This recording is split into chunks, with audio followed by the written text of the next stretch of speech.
Hi Glenn, how you Oh, doing? cheers. I'm good. Cheers. I'm Cheers. drinking. Cheers.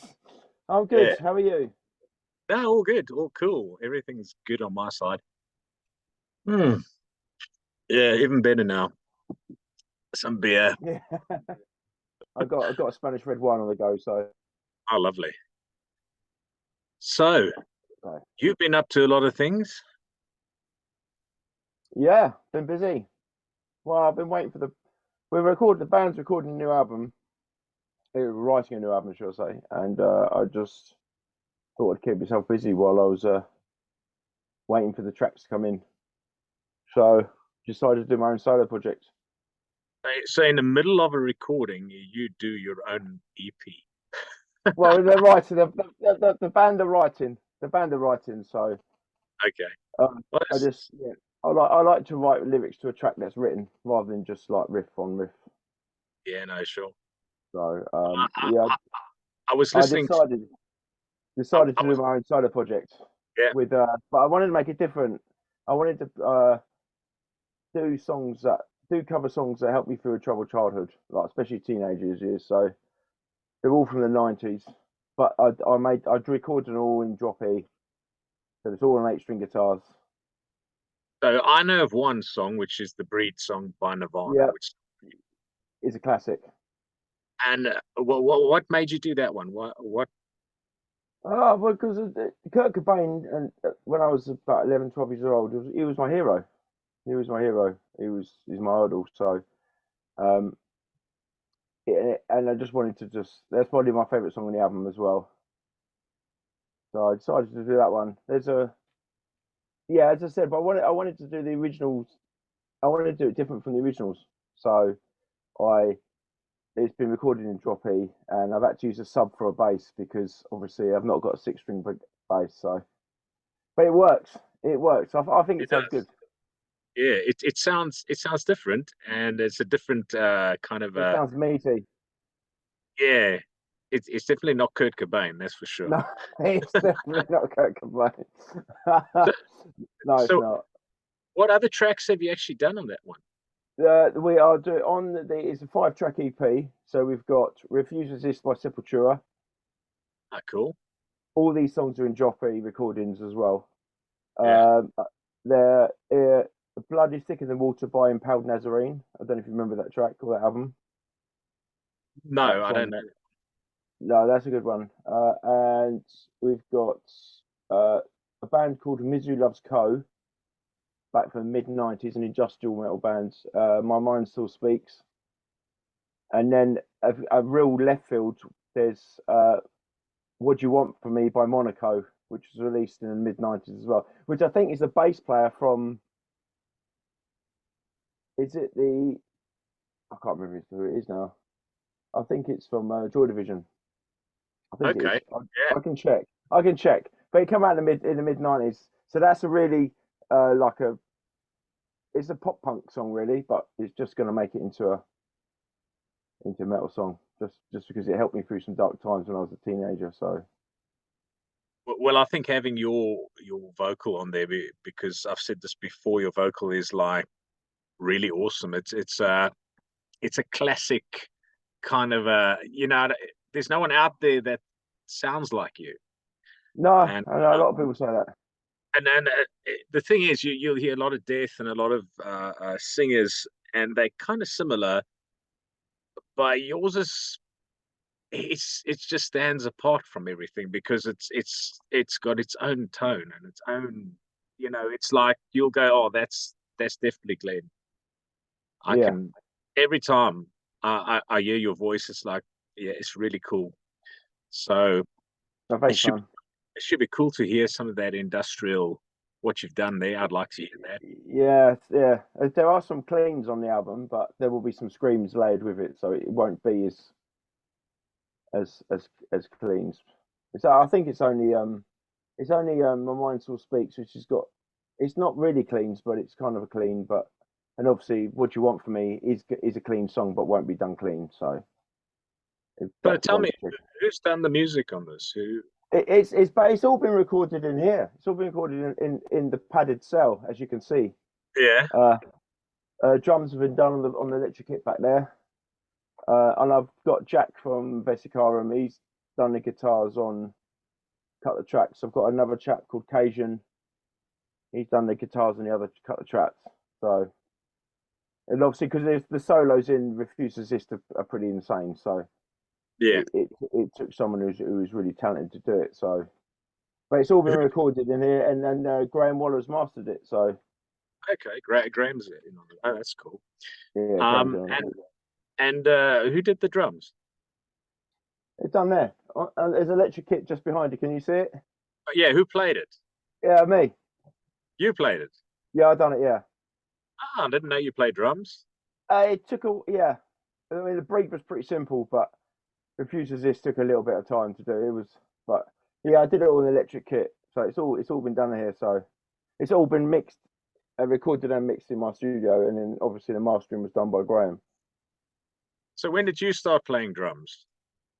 I can play all sorts of instruments. I started playing drums when I was at school. Okay, you're quite a So talented man. yeah, violin, trumpet, trombone, Wow. guitar, bass. Yeah, drums. There's quite a lot of stuff that I can. It's probably my only talent in life, to be honest. But so why did you, if you're able to do all of that, what made you want to do vocals more than anything? I never started out as a vocalist. It kind of when I started out Necroseizure, it turned into Vesicarum. It was a solo project then, and there was no one else to do the vocals. Obviously, I wrote it all and done it all myself. Um, it was, it was quite strange because I've never done it. I'd done it as a child in bands and stuff, but I just, I don't know. And in the end, I ended up liking doing vocals more than anything else because even though it's the complete opposite to who I am, which is I'm quite a quiet person and stuff. And obviously, when you're on stage as a vocalist, you've got to be out there, haven't you? So it just seems Yeah, to work. And then when Vesicarum formed, we got Martin in and Jack in, and it was just a case of, well, I think you lose your stage presence if a guitarist does the vocals. it depends. I mean, the James Hetfield is someone who can pull both off. Yeah, that is true. That is true. That is true. That is true. So But yeah, but it just depends. I always found doing the guitar and vocals, especially with death metal or harsh vocals, I tended to lose the oomph from the vocals because obviously you were concentrating on the guitar at the same time. So I just dropped the guitar and ended up just doing vocals really. Well, I think Vesakerum's got a good dynamic, so it works really well. You guys doing it the way you do. Um, but yeah, I understand the point of view of singing and playing guitar. Obviously, I do the same, but you can't. It is a gift, and it is quite an art to sometimes want to cover a song and you want to play guitar and you can't sing, or you sing and you can't play guitar. There is certain people who just freaking can do both There are and do people who it can do well. both. Yeah. So yeah, no, I understand that. I mean, if you look at guys who vocal and really give everything on stage and they're moving about, it's pretty hard to do that with guitar, and you're going to be standing in front of your microphone all the time. That's the thing. You're static in front of the microphone, aren't you? And that's the difference, isn't it? Yeah, and I think you, in a way, you could probably get the crowd like riled up even more if you're running around all over the place. And Yeah, there's a but lot more. it can be done with guitar. Yeah, I mean, even Tom Araya, who plays bass and sang, he did it pretty well. But that Yeah, was Tom. but I still think Yeah, you don't get the head banging and the windmilling, do you, and all that kind of stuff that goes with it. If you're no, you got to wait for the interludes and stuff to try and get something going in there. mm, so So this new EP, when are you dropping it? the first single comes out next Friday, Friday the 29th, and all proceeds go to the Sophie Lancaster Foundation. There will be a Just Giving link on my page. I'll probably do it tonight. If not, I'll do it tomorrow. If just it's all proceeds are going to Sophie Lancaster because I didn't feel right taking money from covers as much as I love the songs and how it's Yeah. worked out, and I just thought it could go to a good place. Well, I think coming from the place that you wrote that you wanted to cover these songs, obviously it influenced you when you were growing up, and I think Hmm. Sophie Lancaster Foundation, it kind of, it's the right place to put it Yeah, it is the right because place because it's we do exactly the dress we do dress differently as teenagers, and we do face uh, the comments crap. from people, and yeah, the crap that comes with it. Yeah, But I just thought that it could help someone else in their teenage years. Music helped me when I was a teenager. And I'm just hoping that this could help someone else as they're growing up and having to deal with what they have to deal with because the world's a horrible place. yeah. No, I mean, myself, when I was in school, and I must have spent like 10 years of school, like hardly knowing anybody and not having any friends. And then I found these few people who listened to metal, and It's like a brotherhood. It's a everything brotherhood. changed. Suddenly, It does. I found myself, and you're not this lonely kid anymore. You kind of fit in, and I think it's important for people to want to fit in somewhere, Everyone, unless everyone, you kind of on your own and you like being on your own. And but I think a lot of people tend to want to be around people, and fit it's in a with this something. it's a human interaction, isn't it? It's Yeah, we all want to fit in somewhere in life, whether or not it's whatever you do in life, whether it's sport or music or whatever fashion. We all are dressing to an ideal, aren't we? Or to how we want to look, isn't it? It's just but I think it's your identity really. And if you don't have an identity, it's a bit crappy. hmm. And once you find out who you are and what you want to do, and you can find people you can hang around with, and even when you don't have that, you have the music You and have the music. I see. the I had the music. I had the music. yeah. That's what got me through it. So Yeah, it was the same thing before I had friends or whatever. There was always music for me, and music wasn't always metal, but it was music, and I could always go and be by myself when I had no one around, and really get into the music, whether it was rock or whatever, because I grew up in the 80s and I only got into metal like 90s, early 90s. And so, yeah, music was always there, but people weren't. And it was hard. It was really it, hard. No, it was crap. yeah, it is. Music will always be there. It's being with people that like the same music, and that's what really connects people. I think. Like Yeah. when you go to Well, metal shows, and it's just everyone's on the same level. There's no animosity. It's just a great vibe, isn't it? That's what it's all about. yeah, that's the thing. But I also always look at music and go, sh- people shouldn't look at a band like that's sort of not a heavy-ish or a crossover band. Crossover bands are really important for people who's uh, learning to whose ears learning to develop, for metal. Because the first time I heard metal, it was just too much for me. I thought I can't listen to this, and then I started listening to like bands like Guns N' Roses, and then Metallica became that. Guns N' Roses was like a crossover band to Metallica. Yeah, Metallica for was a me, crossover band it to it something was heavier. across. Yeah. So see, it started with Nirvana, Yeah, and then it was a little bit of Guns N' Roses, but mainly Sepultura, Chaos AD. That was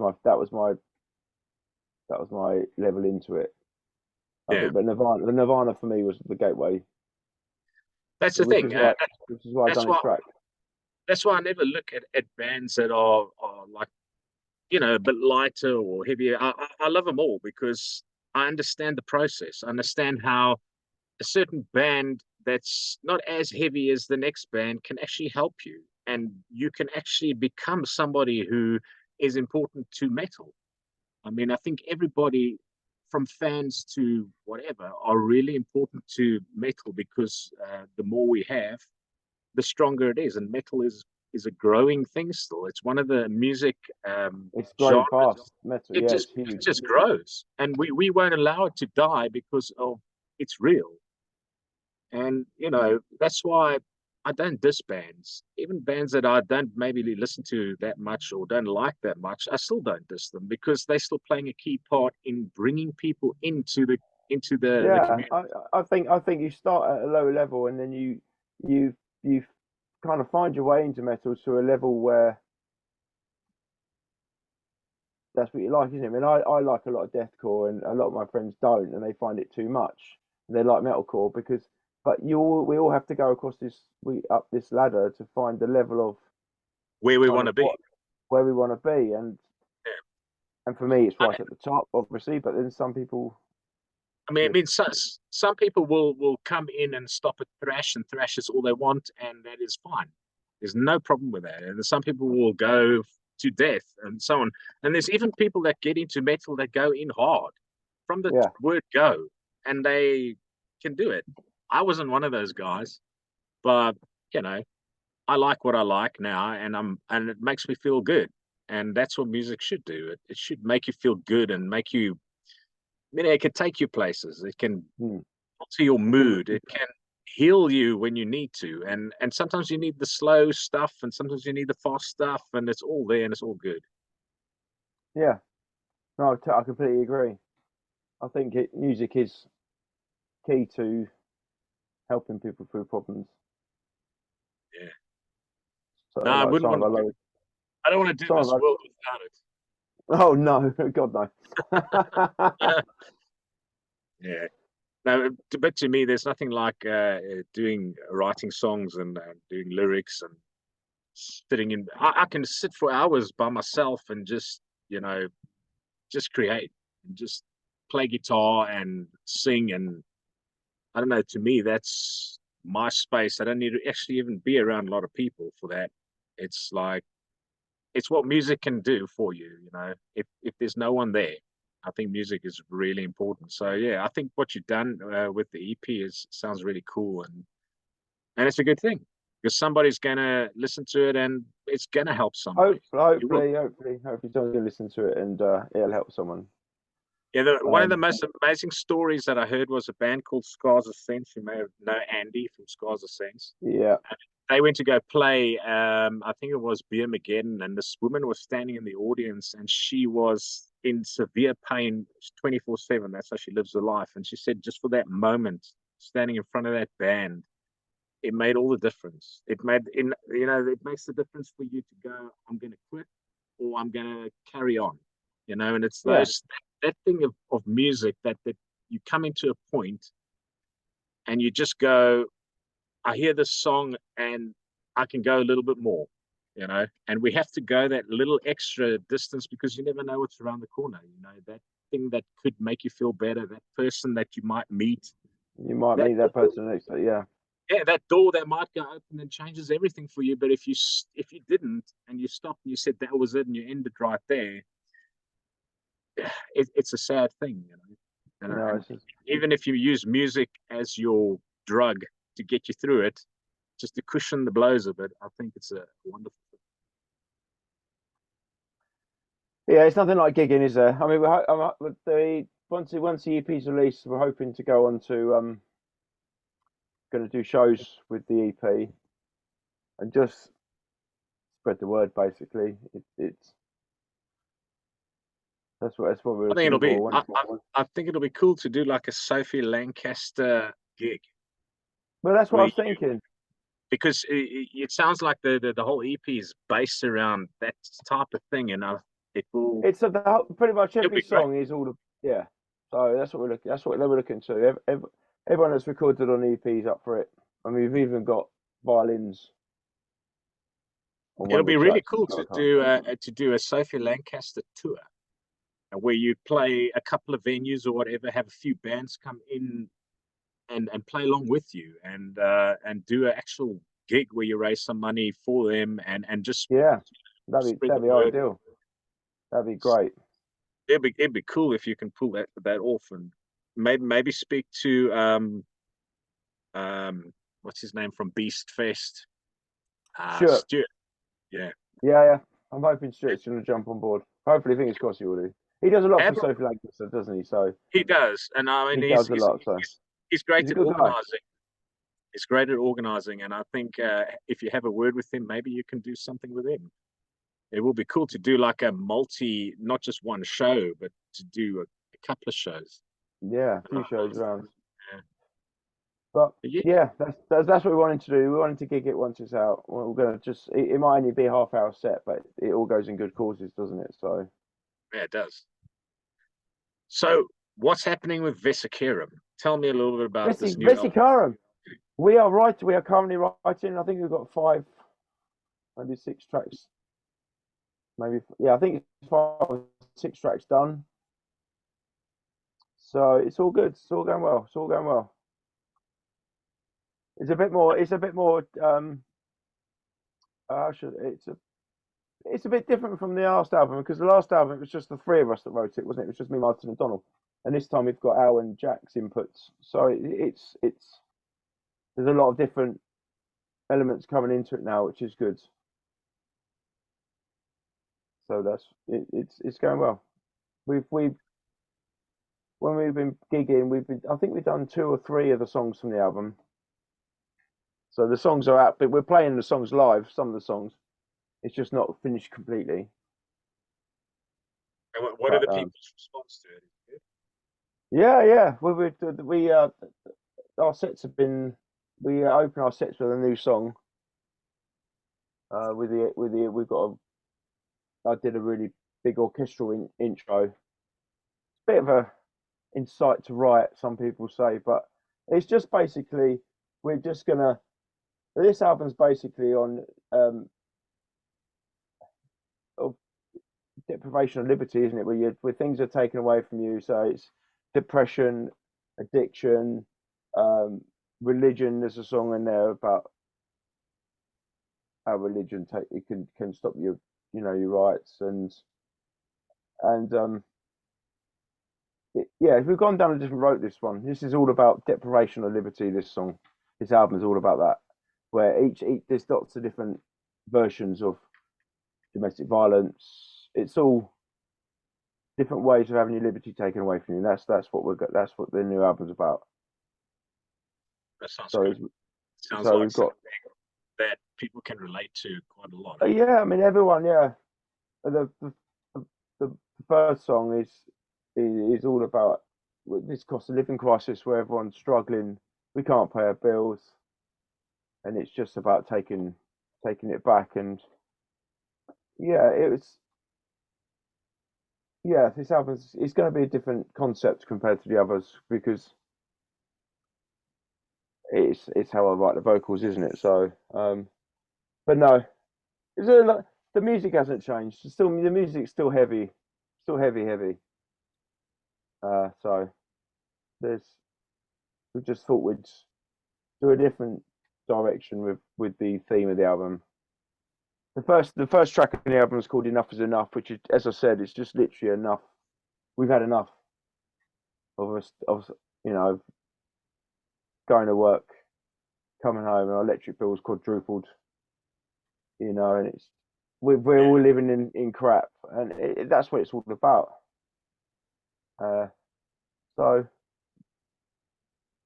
Yeah, we thought something. we'd go. The thing is, something needs to be done about it, and Yeah, someone we someone needs were to like, get up to do it. yeah. I mean, I don't want to incite a riot, but we've got we all like wear like face masks, got like a petrol bomb at the back when we start our sets and stuff. So it's just getting a message across, isn't it? That we're all in the same boat here. I mean, my electric bill's colossal. My oil bill's gone through the roof. Then everyone's feeling the same pinch, aren't they? Everyone's feeling this. This is a struggle now. I mean, my petrol in Ashford's gone up by 15p a litre in like a week and a half. I mean, when's it going to stop? It ain't easy, but we get No, up and it's not. We get up and we go to work because we go to work because we have to. We yeah, work because we have to feed our family and our children. it's a thing. But there are people who aren't making it, and sometimes you're just grinding through on your own, and there are I think people that are. I think the phrase you're looking for is existing. Some of us are just existing. You know, we go to work, we barely, we don't earn enough really to pay our bills, and we just, you know, you just kind of, you know, is it hand to mouth they called it? Yeah, and some people are going to work and they're even suffering health problems and stuff, and they still got to carry all of it, Mm, and it's twice as hard for them.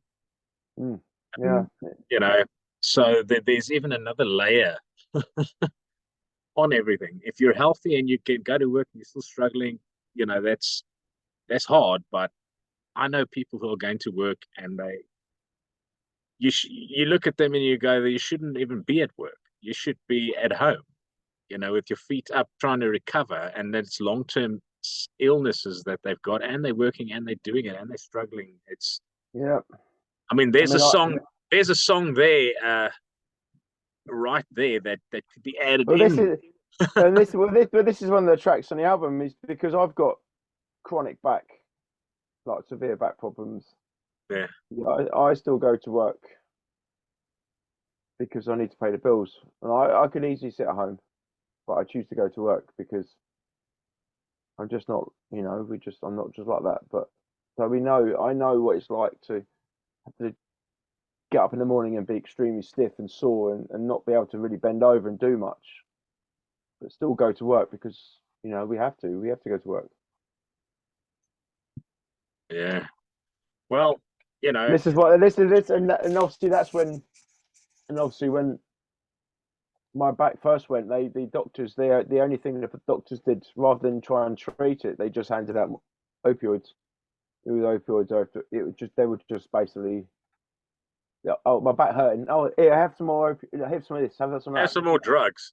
Have some more drugs, which is all well and good, but they don't really think about the long term consequences when you know, they don't think see about when you don't take it and you're in bed for a day because you're sweating and you feel crap. You know, because of the drugs they give you, and then that's what one of the songs is on the album is as well. It is about addiction. It's about addiction, about legal painkillers because the doctors will just hand them out. Yeah, there was a movie out now recently, I think it was either on Prime or Netflix, I'm not sure. And I think it was called Painkiller, if I'm not mistaken. And when they took the opioids and they basically just altered it a little bit. They were actually giving people cocaine. And and they were making millions off it. There's a movie out. You need to go check it out. I'm gonna check that out. I think really. I think it's called Painkiller. Matthew Broderick is the star in it.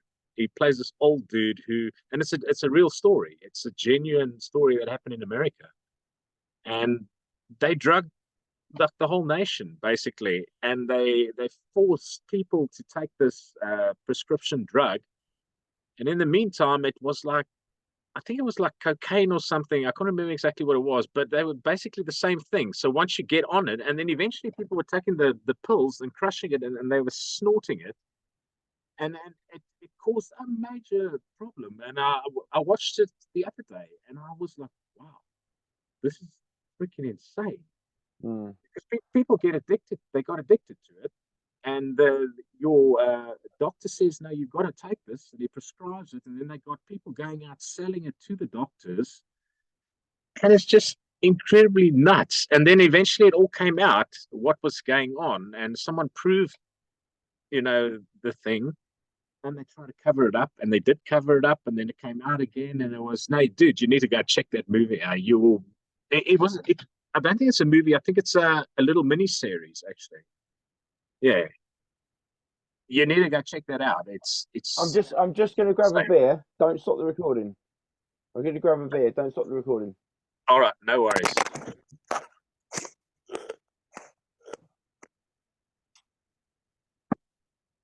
Yeah, so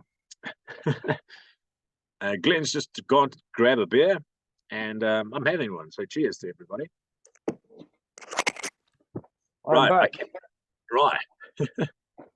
Sorry, I don't have a fridge in my studio. I should really have one actually, but I don't. Yeah, it does help having a fridge.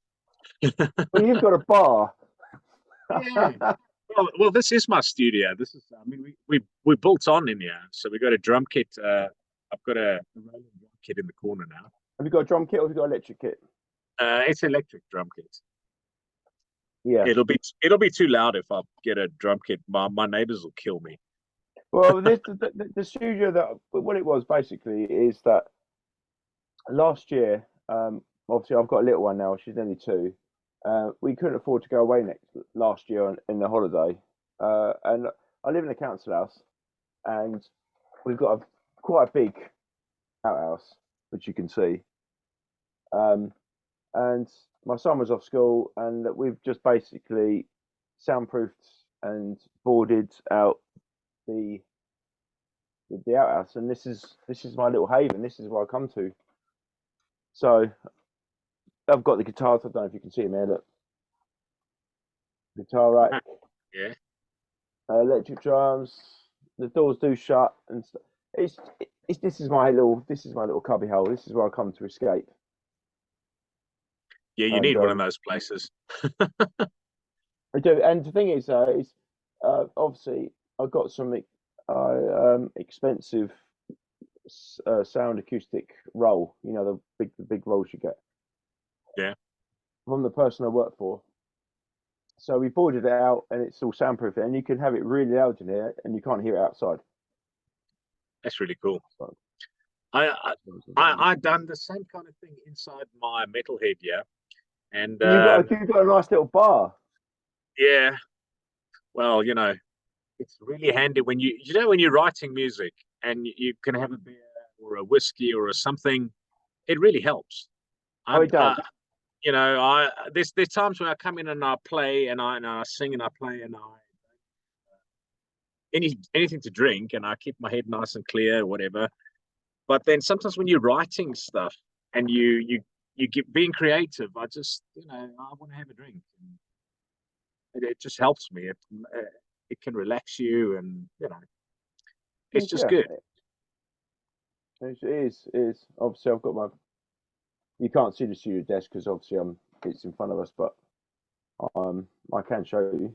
It's not. It won't take 2 seconds. So I don't know if it's going to work because I've got my. Hello, Dawn. Look, can you see yourself? Look on the screen, and then I've got my monitors. Right, So I've got my little.